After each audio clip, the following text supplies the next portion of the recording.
Hello students, and welcome back to the basics of C programming.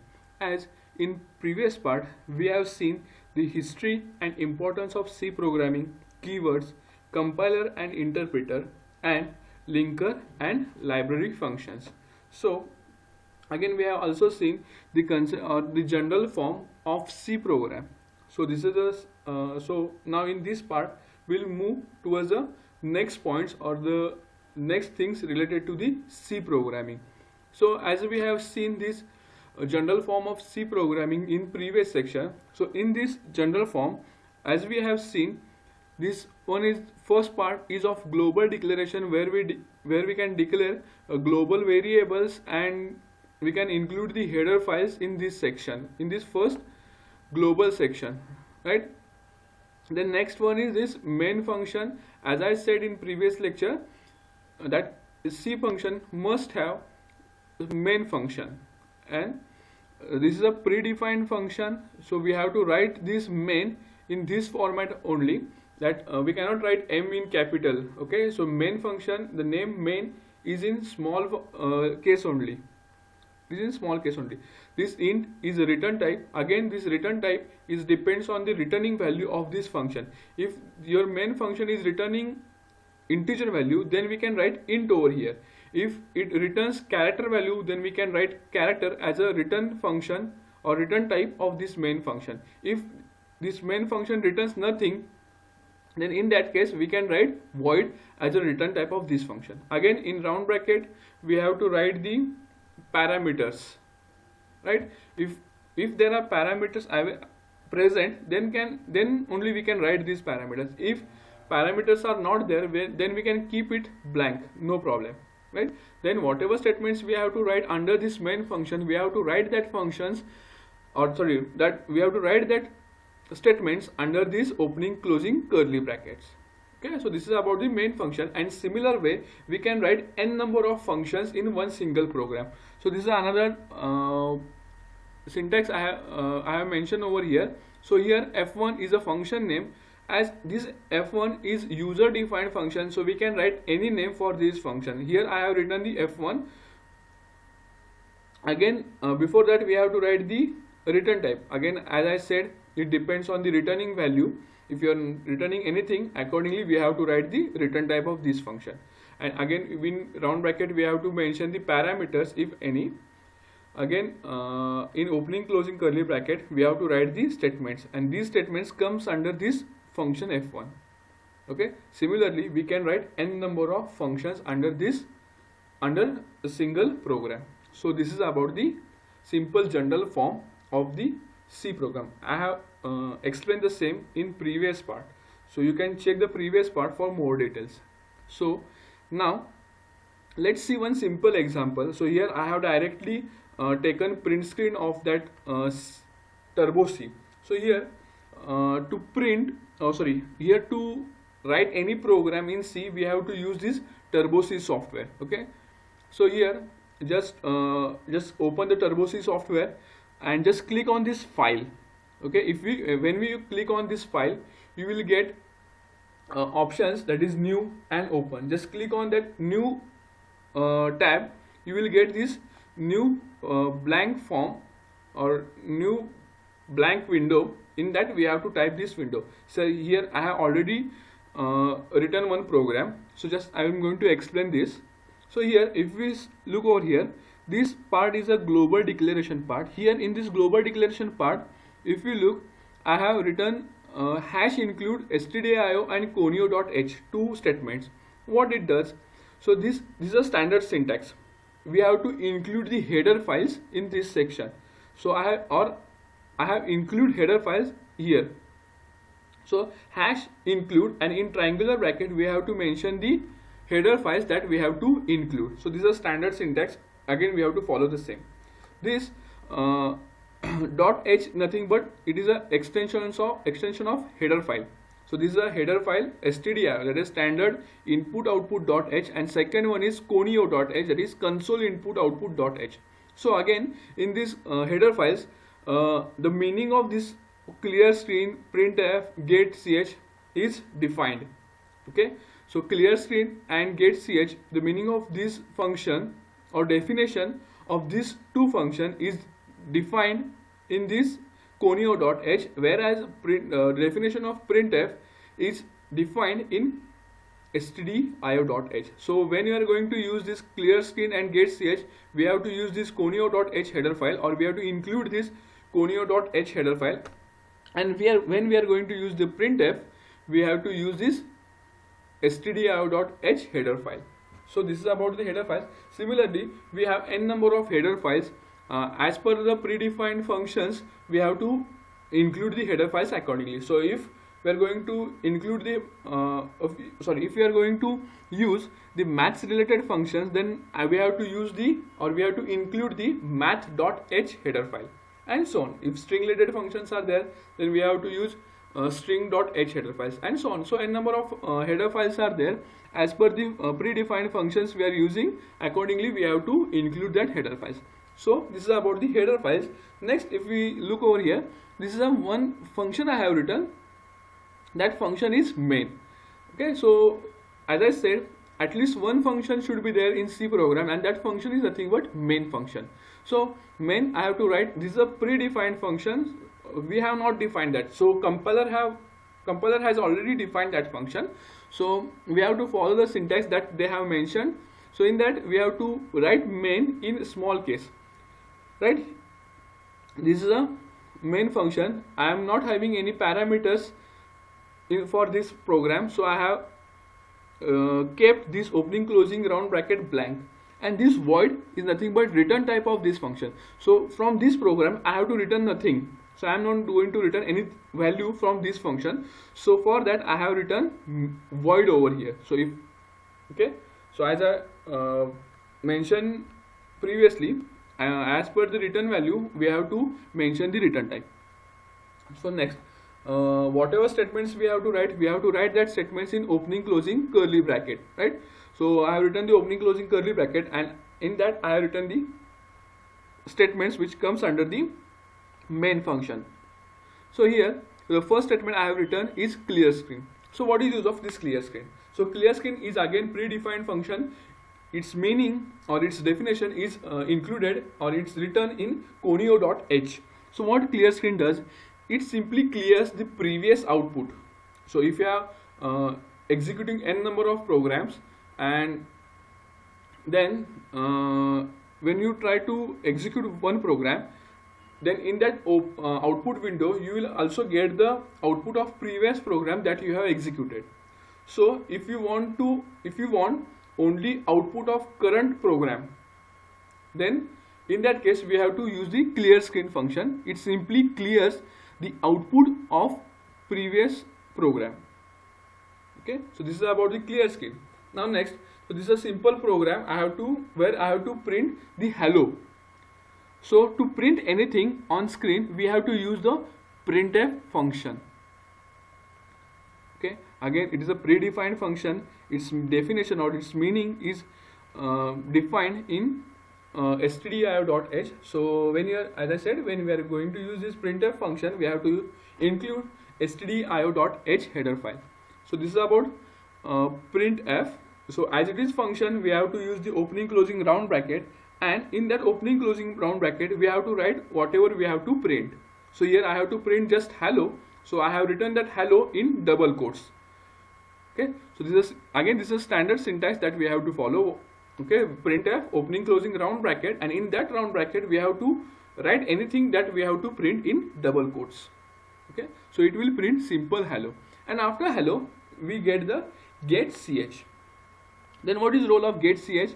Getch is simply used to hold the output screen. So when you execute the program, your program, you will get the output screen. Okay, so and with the help of that getch function, that output screen is get hold.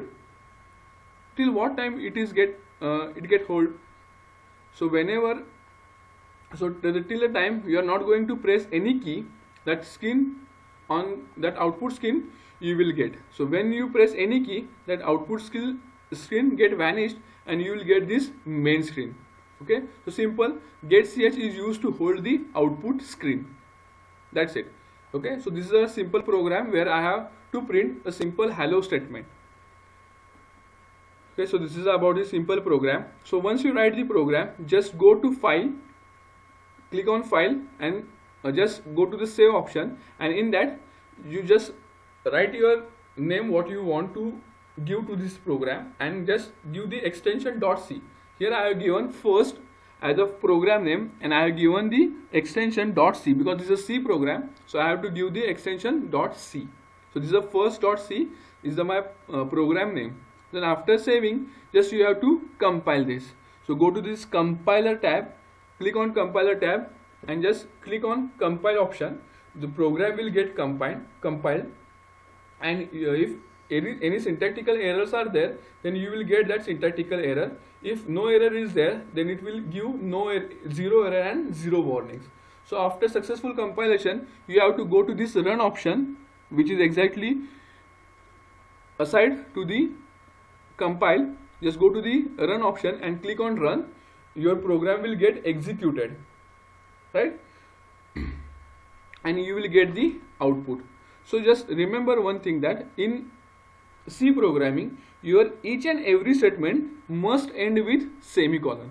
As normally when we are going to write anything, we end our statement with full stop, but in case of C, we have to end our statement with semicolon.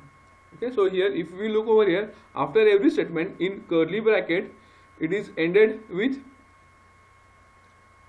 semicolon, right?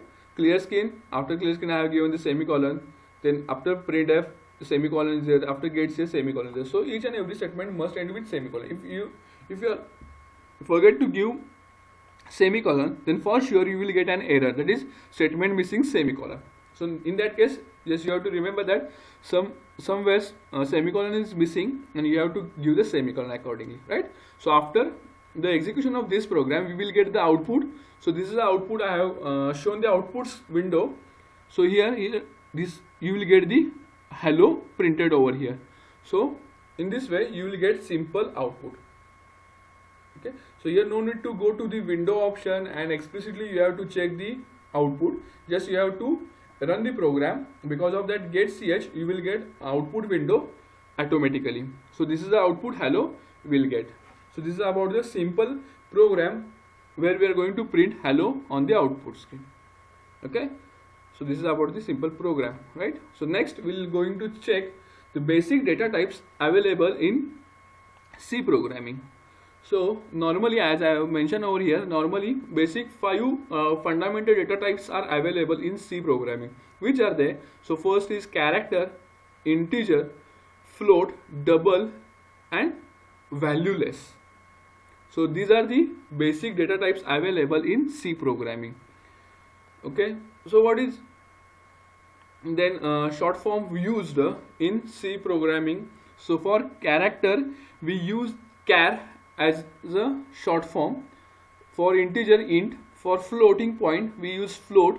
For double floating point, we use double, and for valueless, we use void. So in this way, we declare the 5 data types in C programming. Again, this data types, that is character, integer, float, has some size and range. Okay, and this size and range is depends on the processor type and the compiler. Okay, the processor may be 32-bit, or the environment in which we are going to write the program or execute the program, that environment may be 32-bit, maybe 62-bit, sorry, 32-bit, 64-bit, or 16-bit. So accordingly, that size and the range may get changed. So here I have given the types, then the size of that data type, and the range of that particular data type over here. So here if we check, here only data types are not there. Here data types with modifiers are there. So which are that modifiers? That is unsigned, signed, long, short. These are some modifiers used with the data types. So just I will explain one. So this is first is character data type, okay, whose size is 8-bit. So here I have mentioned the size in bit. and its range is minus 127 to 1 plus 127.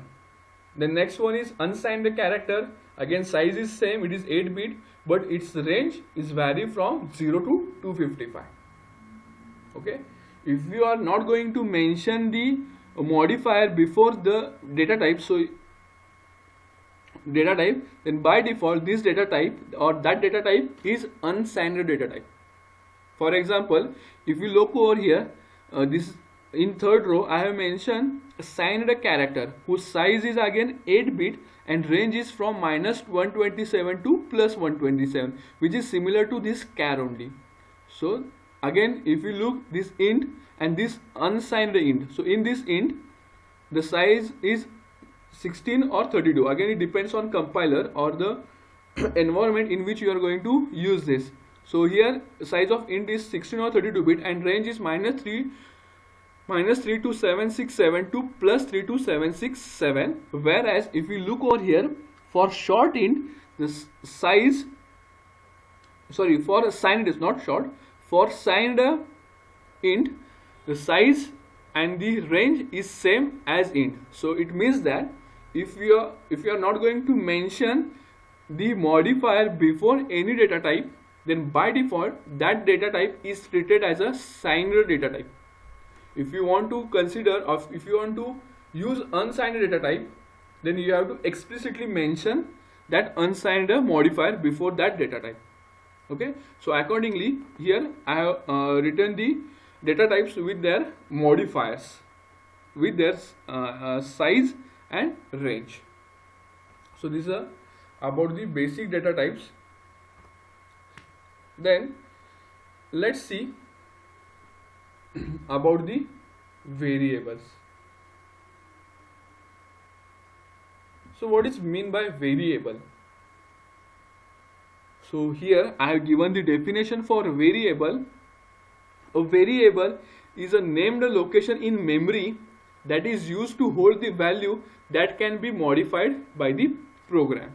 So the variable, it is nothing but it is a memory name given to the memory location, and the value stored in that memory location can be used or can be modified by the program later.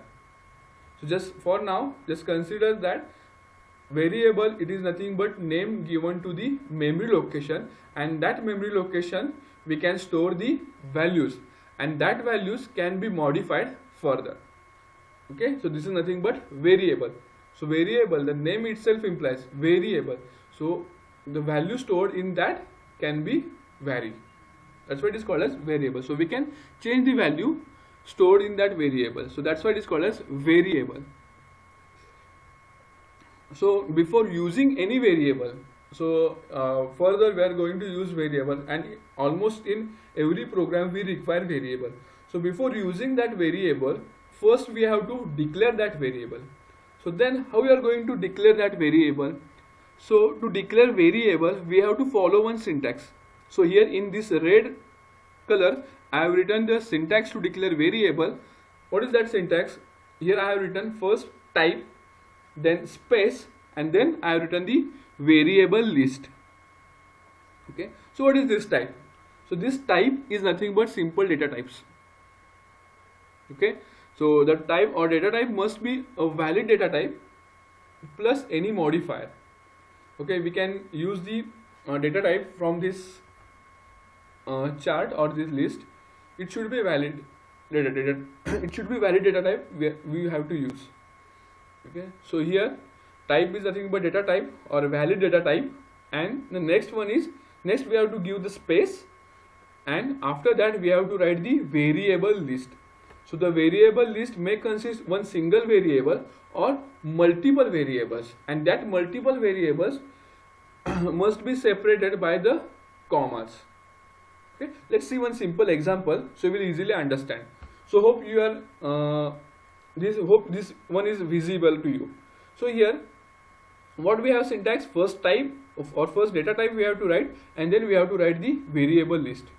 So here for first example I have written int as a data type, and after that I have given the space, and then I have mentioned the variables which are separated by the commas.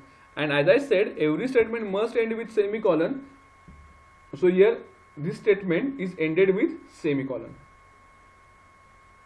right? So this is one simple example. Again, as I said, we can write variable, we can write single variable or multiple variables. Okay, so here multiple variables are used, I, j, k, and are separated with the help of commas. And in the next example, short int, so data type with modifier is used, and here if we check si is a single variable I have declared. So this is a declaration of variable. So as I said, before using variable we have to declare that. So here I have declared that variable. So this is a simple declaration of variable. So similar way you can declare n number of variables. Then how you are going to choose the name for variable? Just some points you have to remember while writing the variable name. The first point here I have not mentioned that, but just remember that while declaring variable we have to take following cares. We have to take that first, that variable name should not be keyword. That 32 keywords we are having in C, that variable name should not be that belongs to that keyword. Okay, the variable name is combination of either alphabets, either maybe capital or small, numbers and underscore. Okay, so we can use these three things to create variable name, which are that alphabets, either small case or in capital case, then numbers from 0 to 9 and underscore. So just we have to use while creating variable. This is the second rule we have to follow, or second thing we have to follow. Third thing, while writing variable name we cannot use any special symbol except underscore. Okay, then next one, variable name should not start with number. It should either start with underscore or alphabet. Okay. And we cannot give blank space in a single variable. Suppose here you have to write the variable name si. So si is a single variable name. You cannot write that si as a s space I.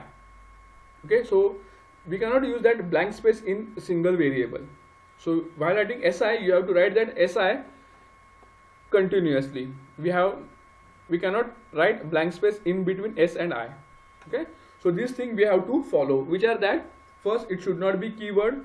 Okay, it is a combination of either alphabets, number and underscore. Alphabets may be either capital or small case. Then we cannot use special symbol except underscore. Okay, then variable name must start with either alphabet or underscore. It should not start with the number. And last one, we cannot use blank space in between a single variable. Right? So these things we have to follow while declaring the variable name.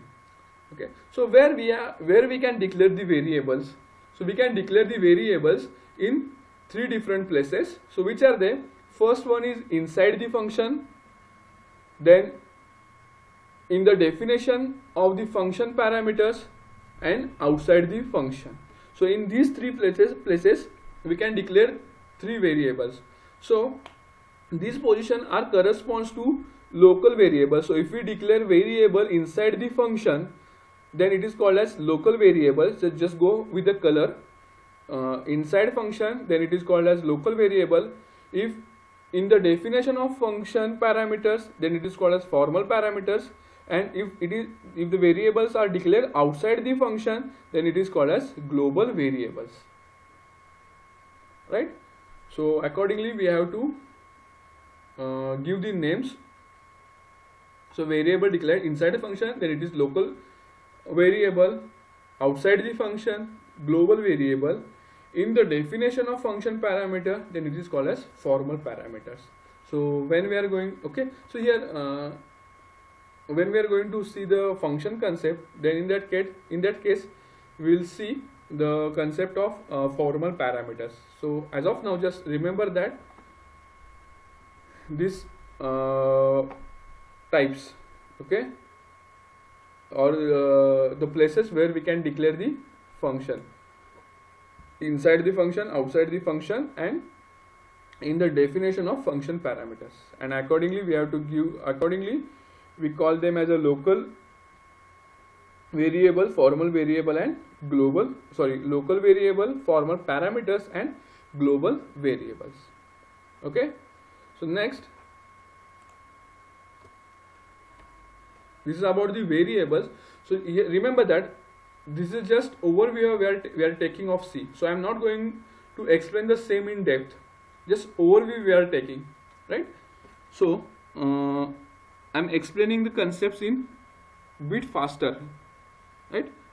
So next we are going to check the concept of operators. As in previous lecture, I have used the statement that C is very rich in operators and data types. So in C, different operators are there. Basically, the main operators in C are arithmetic operator, relational operator, logical operator, and bitwise operator. Okay, so here we are going to see these operators one by one. So here let's read just what I have written over here. C is very rich in built operators.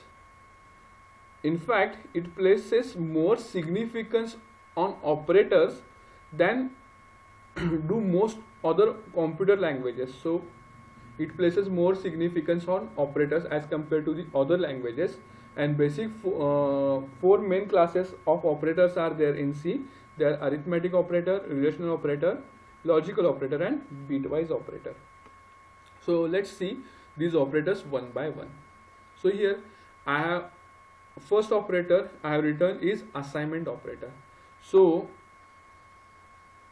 again, as I said, in C we have to follow some syntax.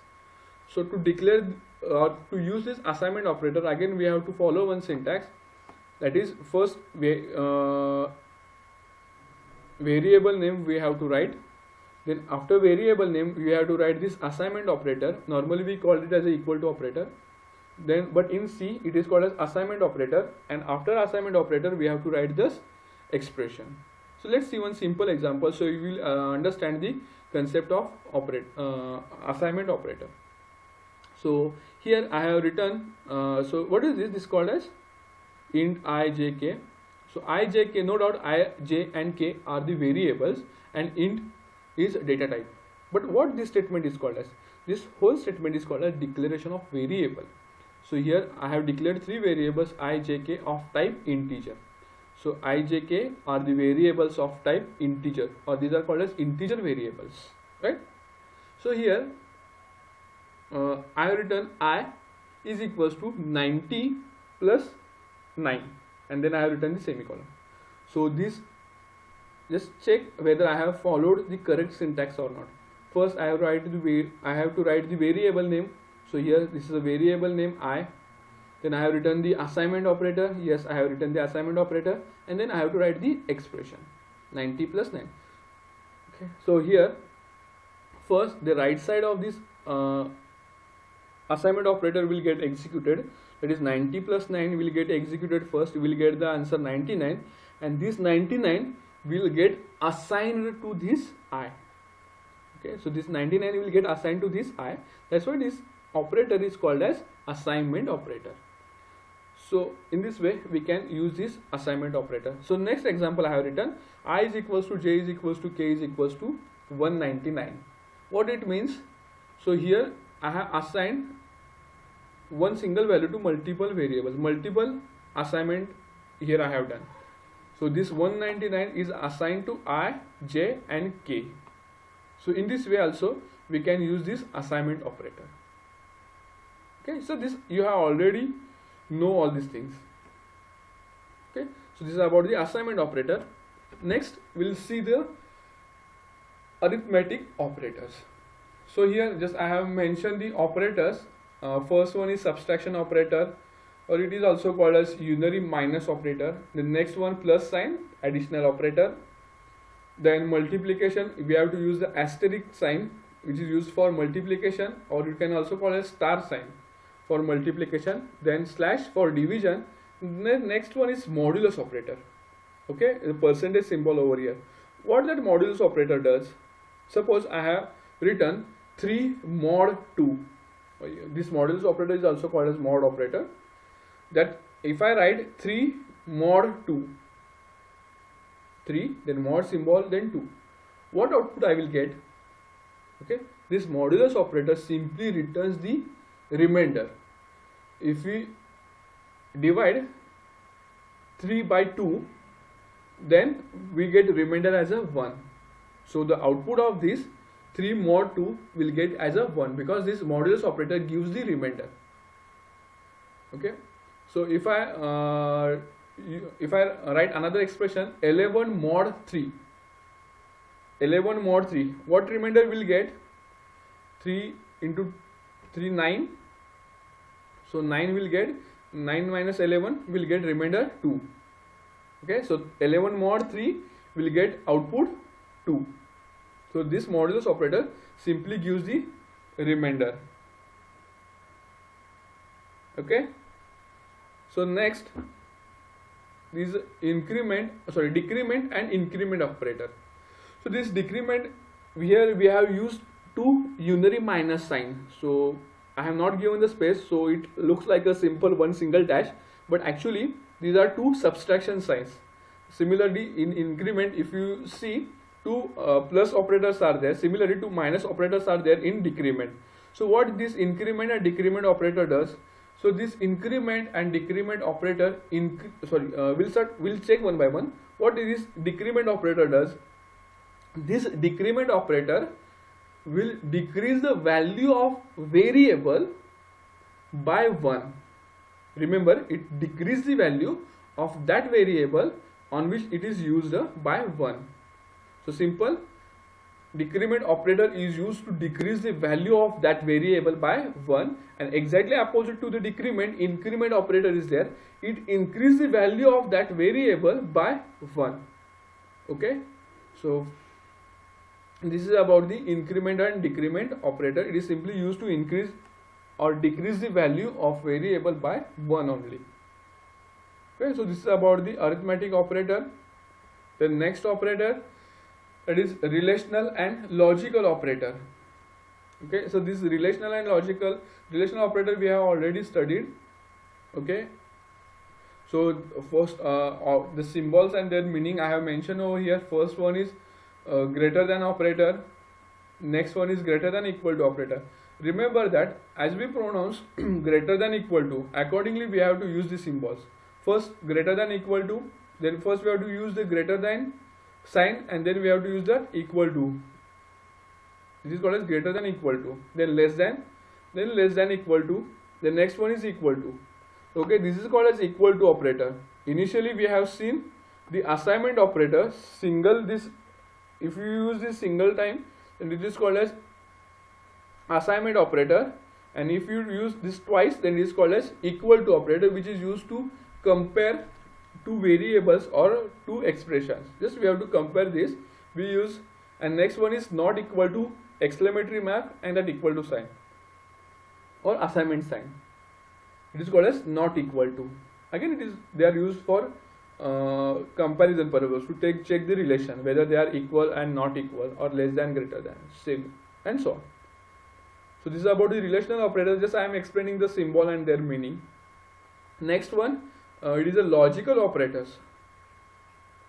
Okay, so here we have logical and, so we have to use this and symbol twice. Then it is called as logical and operator. Then if you use the pipeline symbol twice, then it is called as logical or operator. And if you use the not symbol, then it is called as logical not operator. So this is the simple symbol and their meaning of logical operators. So this work as per the truth table. So in truth table, if the both input values are 0, then output is 0, or any value of input is 0, we'll get output 0. In case of AND, I am explaining. And if both input are 1, then we'll get the output 1. Okay, so this is related to AND operator.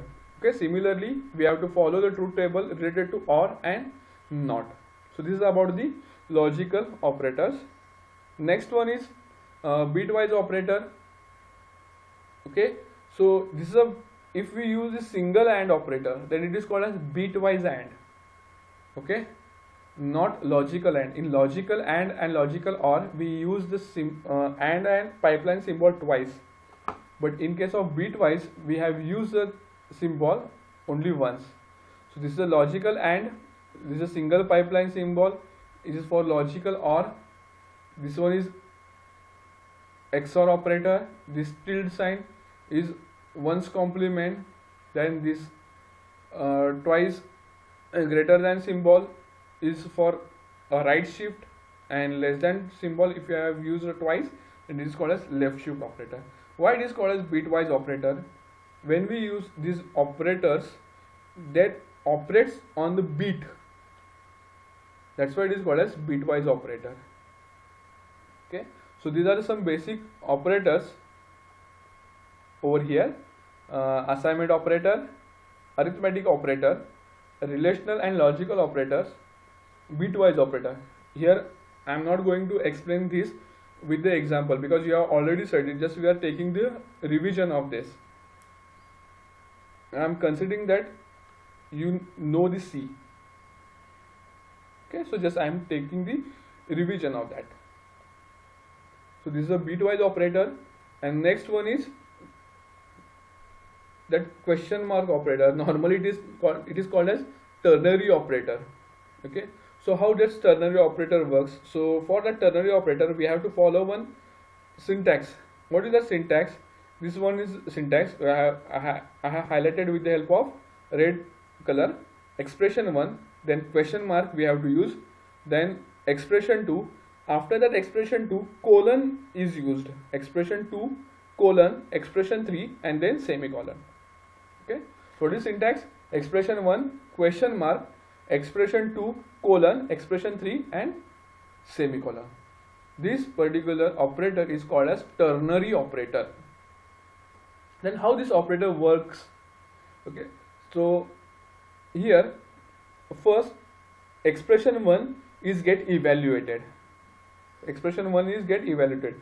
If that expression 1 is true, if this expression 1 is true, then expression 2 is get evaluated and become the value of this expression.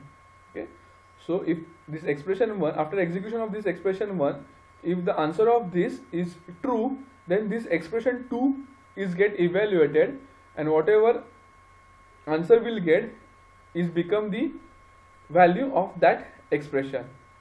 And if suppose expression 1 is false, then expression 3 is get evaluated and its value become value of this expression. Right? So simple. If expression 1 is true, then expression 2 is get executed. If expression 1 is false, and then expression 3 will get executed. Right? Let's see one simple example so you will get understand this ternary operator. Here I have written x is equals to 10. Then here I have written the ternary operator.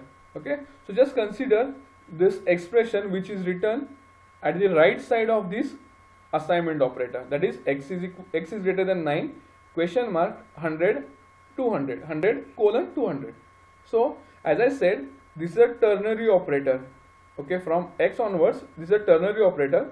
As I said, here first expression 1 will get executed. So in this case, x is greater than 9 is expression 1, 100 is expression 2, and 200 is expression 3.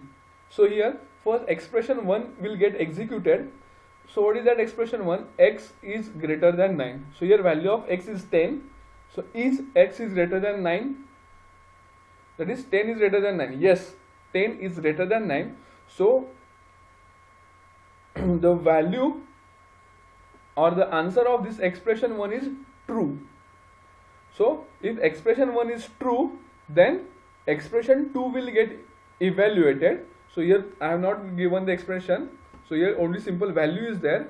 Then that value becomes this 100 becomes the value of this expression, okay, because this expression 1 is true.